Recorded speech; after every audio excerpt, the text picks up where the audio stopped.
Hello बच्चों, कैसे हैं? गुड इवनिंग, नमस्कार। इस समय मध्य प्रदेश सरकार ने मध्य प्रदेश की मोहन सरकार ने प्राथमिक शिक्षकों के 10,150 पद का नोटिफिकेशन जारी किया है। सुनने में बड़ा शानदार लग रहा है, आपको भी अच्छा लग रहा होगा। अब आप सोचिए, सबसे पहले तो बिना बताए सरकार ने पूरा पाठ्यक्रम, पूरा सिलेबस बदल दिया। क्या ये गलती नहीं है? मध्य प्रदेश में हजारों लाखों युवाओं की फौज जो शिक्षक बनने का सपना सजोए हुए हैं, कई सालों से डीएड बीएड की ट्रेनिंग करके बैठे हैं, और उनको अचानक पता चलता है कि सरकार ने सिलेबस बदल दिया है। वो बच्चे कई महीनों से संस्कृत, पर्यावरण, बाल विकास की तैयारी करे हुए बैठे थे, इस उम्मीद में कि जैसे ही विज्ञापन जारी होगा वो इस बार हमारा शिक्षक बनने का सपना पूरा होगा।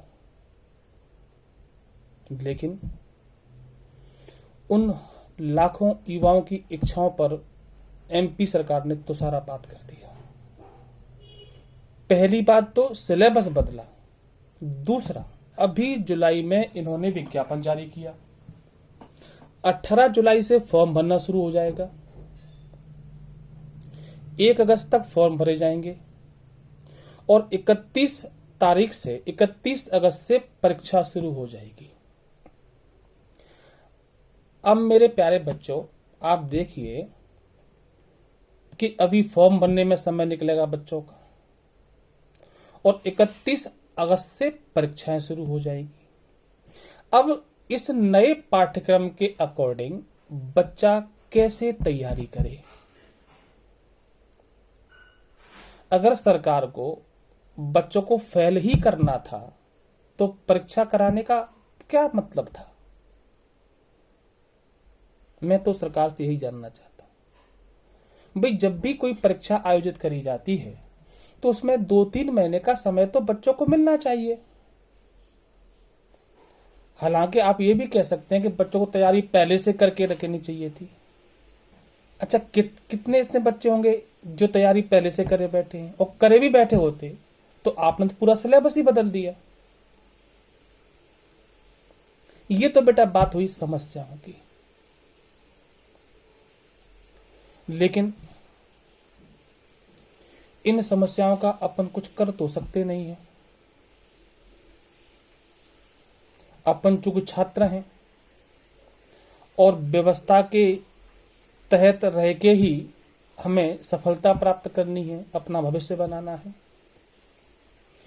अब सरकारों के विरोध तो चौराहों पर होते हैं, और छात्र का जीवन तो बंद कमरे से शुरू होता है जहां से सफलता प्राप्त होती है। तो जो भी हुआ वो सही नहीं है, लेकिन भविष्य का प्रश्न है। तो इन 40-45 दिनों का जो तुम्हें समय मिला है उसका प्रॉपर उपयोग करें। हालांकि जिस दिन से विज्ञापन जारी हुआ है उस दिन से पहले तो सरकार ने प्रॉब्लम कर दिया इन बच्चों के साथ में। अब ये कोचिंग वाले भी आपको परेशान करेंगे। कोई कहेगा 599 में पेड कोर्स हम आपको दे रहे हैं, 100% सफलता आपको यहां से मिल जाएगी। तो इन भ्रामक विज्ञापनों में न आए, सिलेबस को डाउनलोड करें। ऐसा कोई सिलेबस रॉकेट साइंस नहीं है, आप कर सकते हैं, बस कॉन्फिडेंस रखें। पूरा सिलेबस अपनी दीवार, अपने रूम की दीवार पर चिपकाएं। एक एक यूनिट का सिलेबस तैयार करें और साथ में प्रैक्टिस सेट भी लगाएं। आपके एग्जाम में कुल 5 टॉपिक होने वाले हैं, जिसमें हिंदी भाषा है, 15 नंबर की 15 क्वेश्चंस होंगे। इंग्लिश लैंग्वेज है 15 क्वेश्चंस होंगे 15 नंबर के। मैथमेटिक्स है 20 क्वेश्चंस होंगे 20 नंबर के। साइंस विज्ञान है 30 प्रश्न होंगे 30 नंबर के। और एसएसटी सोशल साइंस जो 20 क्वेश्चंस होंगे 20 नंबर के। कुल 100 प्रश्न हैं 100 नंबर के आपकी इस चयन परीक्षा में। तो बिल्कुल भी नहीं चूकना है। मैं तो ये कहता हूं कि हिंदी भाषा जो 15 नंबर की आनी है उसमें से आज की स्थिति में आप कई प्रश्न सॉल्व कर सकते हैं। तो उसकी प्रैक्टिस सेट लगाइए। फिर आप देखिए कि हिंदी भाषा में आपसे गलतियां कहां हो रही हैं, संधि में, समास में, मुहावरे में, प्रत्यय में। तो जिसमें आपकी गलतियां हो रही हैं उस टॉपिक को ज्यादा बार पढ़ो,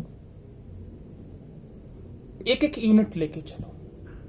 ऐसे इंग्लिश में बहुत सारी चीजें आपने 10th लेवल तक पढ़ी होंगी, वो करें। मैथमेटिक्स में प्राइमरी गणित है तो ऐसे करें। विज्ञान में physics, chemistry, zoology, botany 4 topic हैं। इसमें कोई टॉपिक तो आपको बेहतर लगता होगा या आपका फेवरेट होगा, उसमें ज्यादा मार्क्स लेके आने का प्रयास करें। ऐसे एसएसटी, ध्यान रखना परीक्षा केवल पढ़ने से नहीं निकलती, महत्वपूर्ण यह भी होता है कि क्या नहीं पढ़ना है आपको और क्या पढ़ना है।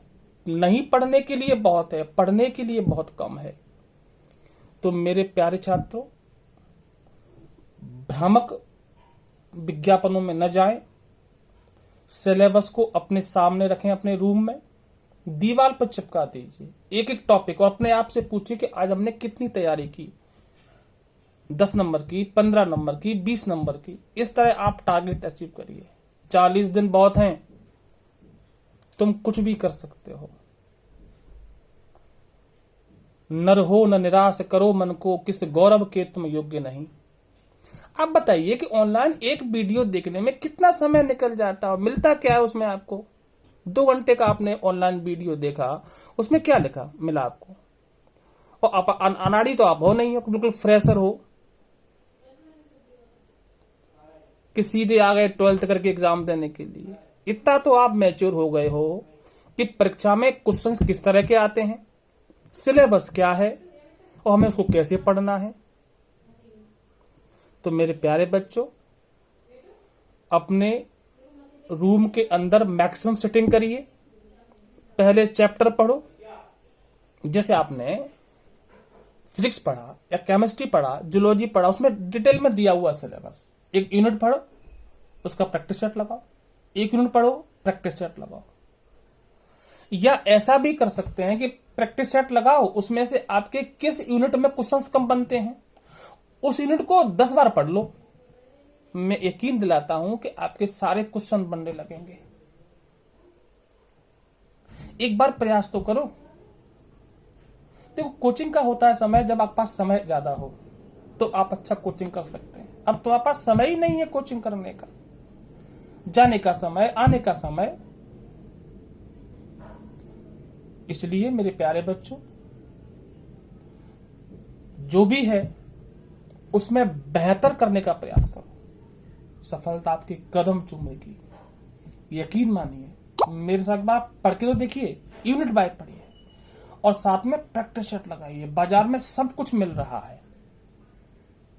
एक एक यूनिट को पढ़िए, फिर उसकी प्रैक्टिस सेट लगाइए। फिर देखिए कि क्वेश्चंस किस यूनिट में आपके गलत हो रहे हैं। हिस्ट्री में, ज्योग्राफी में, इकोनॉमी में, पॉलिटी में, फिजिक्स में, केमिस्ट्री में, हिंदी में। तो कुल 20 यूनिटें आपको पढ़नी है 5 चैप्टर के लिए।